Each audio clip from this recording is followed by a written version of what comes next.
कहानी की शुरुआत एक क्लासरूम से होती है जहां सभी स्टूडेंट्स पढ़ाई में बिजी थे। यहां हम अपने मेल लीड को देखते हैं जिसका नाम जंगकुक है। वह एक नोट लिखने में बिजी था जिसमें लिखा था, ये नोट उस इंसान के लिए है जो क्लास चेंज होने के बाद इस डेस्क पर बैठेगा। फिर क्लास खत्म हो गई और जंगकुक की क्लास के स्टूडेंट्स नेक्स्ट क्लास अटेंड करने के लिए जाना शुरू कर दिया। जैसे ही वे लोग वहां से चले गए, दूसरी क्लास आई और वहां बैठ गई, जिनमें हम फीमेल लीड को देखते हैं जिसका नाम जीना है, जो उसी डेस्क पर बैठी थी जो जंगकुक की थी। तो जीना को भी जंगकुक द्वारा रखा गया एक लेटर मिला जिसे उसने अभी के लिए ओपन नहीं किया बल्कि अपने साथ रख लिया। वैसे ये क्लास मैथ्स की थी और जब ये खत्म हुई तो लंच टाइम शुरू हुआ। सभी स्टूडेंट्स एंजॉय करने लगे। कुछ लोग गेम्स खेल रहे थे और कुछ बातें कर रहे थे, लेकिन जीना सीधे ब्रॉडकास्ट रूम चली गई क्योंकि वह वहाँ की क्लब मेंबर थी। उसने ब्रेक टाइम के दौरान सभी स्टूडेंट्स के लिए एक चीयर अप सॉन्ग प्ले किया। फिर जैसे ही वह अपने बैग के पास आई, वह उसी नोट को देखने लगी। जीना ने उसे ओपन किया और पाया कि वह एक नोट था। जंगकुक ने उसमें यह शब्द लिखे थे, I like you very much from Jungkook. ये पढ़ने के बाद जीना बहुत शॉक्ड हो गई। वह सोचने लगी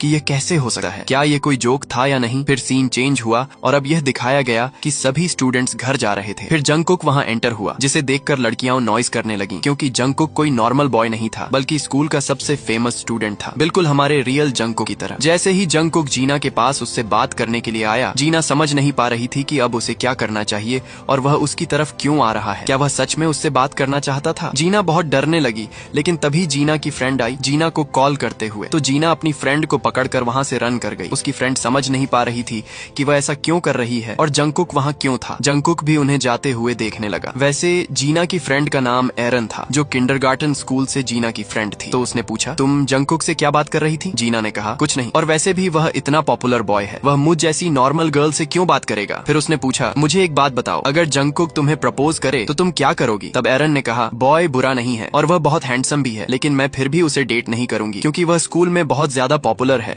और सारी गर्ल्स उसके पीछे क्रेजी हैं, जो मुझे बिल्कुल पसंद नहीं है। मुझे एक नॉर्मल बॉय डेट करना है। ये सुनकर जीना बिल्कुल चुप हो गई, लेकिन घर आकर वह पागलों की तरह उसी नोट को बार बार देखने लगी और सोचने लगी कि क्या जंगकुक सच में उसे लाइक करता है, क्या यह जोक था या रियलिटी। ये कैसे हो सकता है क्योंकि वे दोनों एक दूसरे को जानते भी नहीं थे, लेकिन नोट में क्लियर लिखा था कि यह उस गर्ल के लिए है जो उस डेस्क पर बैठी थी। तो अब उसे क्या करना चाहिए? फिर वह सीरियस हो गई और कुछ सोचने लगी। इसके बाद हमें नेक्स्ट डे का सीन दिखाया जाता है जहाँ जीना सुबह सुबह स्कूल आ जाती है और फिर सबसे छुपकर वह जंगकुक के शू शेल्फ को देखने लगती है, जहाँ वह एक लेटर रख देती है इन शब्दों के साथ, सॉरी जंगकुक, मैं तुम्हें ठीक से नहीं जानती, इसलिए मैं तुम्हारा प्रपोजल एक्सेप्ट नहीं कर पाऊंगी। इसके बाद नेक्स्ट सीन में हम एक गर्ल को देखते हैं जो जैसे ही जंगकुक को प्रपोज करती है और उसे डेट के लिए पूछती है, जंगकुक साफ मना कर देता है, यह कहते हुए, सॉरी मुझे कोई और लाइक है, और फिर वहाँ से चला जाता है क्योंकि यह उसका डेली रूटीन था गर्ल्स को रिजेक्ट करने का। लेकिन अब क्योंकि कुछ गर्ल्स ने ये सब देख लिया था तो वे जंगकुक की नकल